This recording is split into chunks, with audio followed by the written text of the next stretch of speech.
হেরা পাহাড়, জাবালে নূর ইসলামের ইতিহাসের উষালগ্ন, যেখানে মানব জাতির সূর্য উদিত হয়েছিল।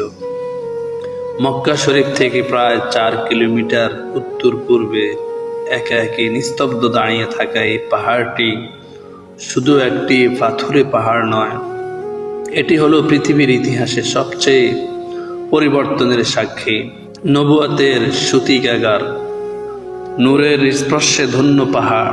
এই পাহাড়ের চূড়াতে রয়েছে সেই বিখ্যাত হেরা গুহা। এখানে দীর্ঘকাল ধরে আমাদের প্রিয় নবী হযরত মুহাম্মদ সাল্লাল্লাহু আলাইহি সাল্লাম একাকী নিবৃত্তে আল্লাহর ধ্যানে মগ্ন থাকতেন। এই পাহাড়ের বুকে মহাবিশ্বের সবচেয়ে শ্রেষ্ঠ মুহূর্তটি এসেছিল, যখন আল্লাহর নির্দেশে ফেরেশতা হযরত জিবরাইল আলাইহিস সালাতু ওয়াস সালাম ওহী নিয়ে অবতরণ করেছিলেন এবং অন্ধকার পৃথিবীকে আলোকিত করে প্রতিধ্বনিত হয়েছিল, ইকরা, পড়ুন আপনার প্রভুর নামে। এই কারণেই একে জাবালে নূর বা আলোর পাহাড় বলা হয়। কঠিন আরোহণে ভালোবাসার পরীক্ষা। হেরা পাহাড়ের চূড়ায় ওঠা অত্যন্ত কঠিন এবং শ্রমসাধ্য। খাড়া পাথুরে পথ বেয়ে উপরে ওঠার সময় প্রতিটি মুমিনের মনে পড়ে যায় মা হযরত খাদিজাতুল কুবরা রাদিয়াল্লাহু তাআলা আনহা এর কথা। নবী সাল্লাল্লাহু আলাইহি সাল্লাম দিনের পর দিন এই গুহায় কাটাতেন। তখন উম্মুল মুমিনিন হযরত খাদিজাতুল কুবরা রাদিয়াল্লাহু তাআলা আনহা এই দুর্গম খাড়া পাহাড় বেয়ে উপরে উঠে নবীজির জন্য খাবার পৌঁছে দিতেন।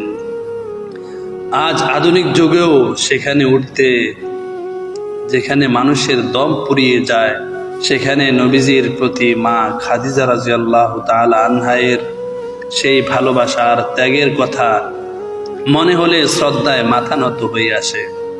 পৃথিবীর বুক ছেঁড়া এক অদ্ভুত নীরবতা। হেরা গুহাটি আকারে খুবই ছোট, যেখানে একজন মানুষ কোনো মতে বসতে বা সিজদা দিতে পারে। গুহার ভিতর বসলে এক অদ্ভুত নীরবতা ও একাকিত্ব মনকে ছুঁয়ে যায়। আজও যখন কোনো আশেক সেই গুহার ভিতর দাঁড়িয়ে কাবার দিকে মুখ করে সিজদা দেয়, তখন তার মনে হয় ঠিক এই জায়গাটিতেই বসে আমাদের দয়াল নবী সাল্লাল্লাহু আলাইহি সাল্লাম কেঁদেছিলেন, উম্মতের মুক্তির জন্য ব্যাকুল হয়েছিলেন। অন্ধকার থেকে আলোর ইতিহাস। হেরা পাহাড় আমাদের মনে করিয়ে দেয় জাহিলিয়াত বা অন্ধকারের বুক ছিঁড়ে কিভাবে এক বুক আলো নিয়ে ইসলামের আগমন ঘটেছিল। এই